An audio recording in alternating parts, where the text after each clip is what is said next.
The federal government filed non-additional grounds of appeal to the four it earlier filed in a hurry to block the release of the IPOB leader Nnamdi Kanu from custody.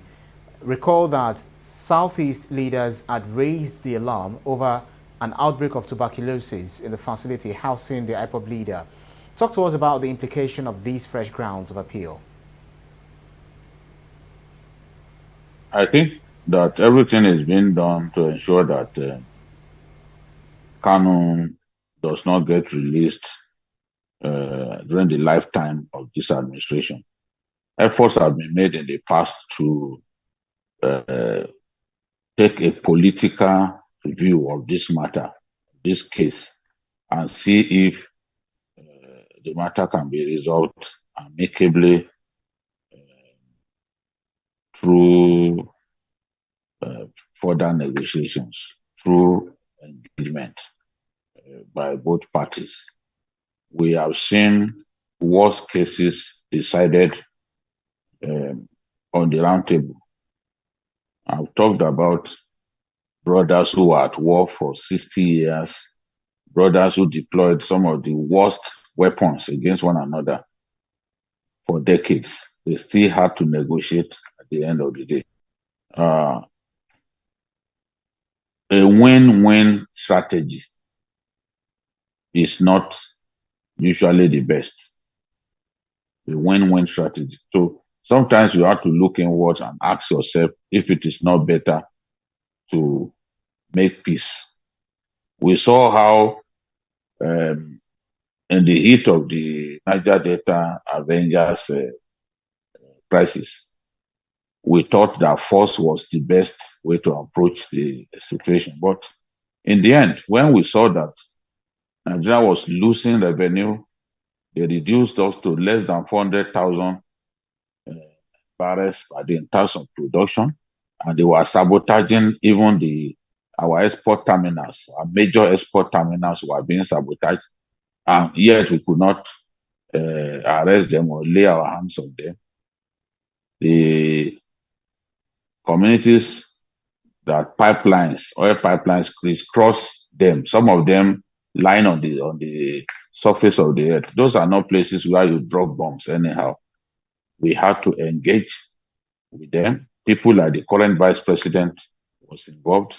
Ibe Kachiku was involved. We engaged them, and they stopped sabotaging Nigeria economically.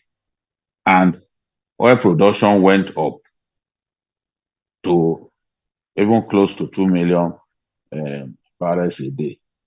So for me, sometimes you need to negotiate. And I want to believe that even in this matter, it is still possible. But what we have seen is the Ministry of Justice coming up with grounds upon which it wants the the Supreme Court to listen to its appeal. Remember that it was the Court of Appeal that set Kanu free. And in setting Kanu free, the Court of Appeal looked at the manner in which he was brought into our country from Kenya. And in the wisdom of the Court of Appeal, the manner of his extradition to our country contravened all known global best practices, contravened international conventions. And for this reason, the court decided to quash the charges and set him free. But now in challenging this at the Supreme Court, where the federal government had pleaded that the implementation of that judgment, that order of the appeal court should be suspended. Government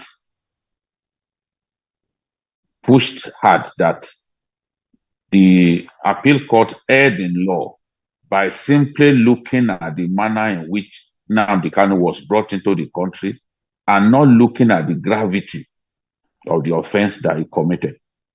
So everything that I've seen that they are talking about here are all hinged on the fact that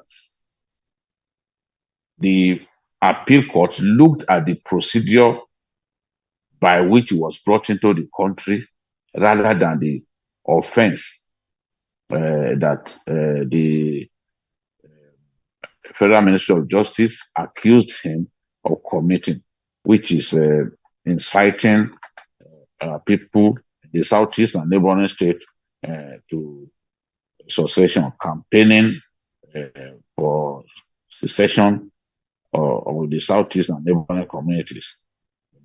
So they are saying that some of the laws cited, some of the conventions cited by the appeal court were not consistent with Nigerian laws, and that it should have used our own laws to decide that matter. It said the court misdirected itself when it relied on the manner of Kanu's extradition in robbing the trial court of its jurisprudence, saying it is inconsistent with judicial precedent of the Supreme Court. It also accused it of relying on international legal instruments and cases decided from foreign jurisdictions in freeing Kanu. My own argument is that if Nigeria willingly, without a gun to its neck, subscribed to international conventions, then we are obligated to obey those international conventions.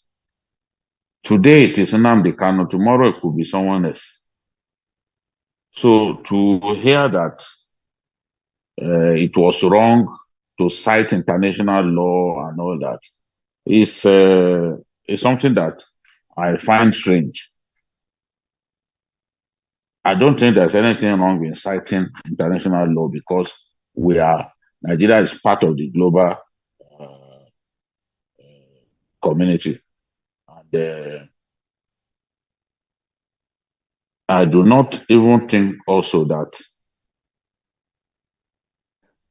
the federal government was right when it claimed that it did not get fair hearing, because they did not prove that indeed they were denied fair hearing. All that this pushback is about is the argument that they did not, that the court of law did not look at the gravity of the offense he committed, but that it was much more concerned about the manner in which he was brought into the country. So this is where we are on this matter. I know that this matter will, in the final analysis, be decided outside the courts, because I know that the president-elect said he would do his best to negotiate with warring parties in the Southeast. We want peace in the Southeast. The most enterprising Nigerians, talking about business, are our people from the Southeast. We want a country that is indivisible, that is united, where everyone is pulling in the same direction to achieve real progress. And we want the tension in our country to come down. Whatever needs to be done has to be done.